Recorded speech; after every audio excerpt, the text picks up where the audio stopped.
Γεια σας παιδιά, σήμερα θα κάνουμε home tour το σπίτι, το δωμάτιό μου. Συγγνώμη, μπερδεύτηκα. Από εδώ πέρα είναι οι φωτογραφίες μου. Δεν είναι το γραφείο μου, λέει λίγο ακατάστατο, συγγνώμη.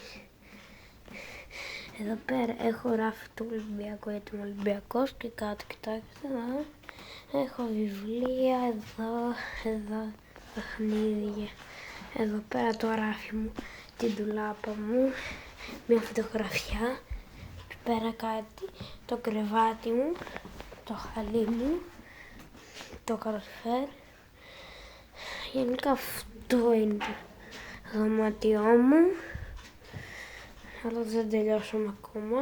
Έχουμε το κουτί, την καρέκλα, τα σιρτάρια, τη σιρταριέρα, την καρέκλα.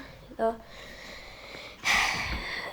Αυτό είναι το βίντεο λοιπόν παιδιά, θέλω να πατήσετε μια εγγραφή και ένα like και θα τα πούμε στο επόμενο βίντεο.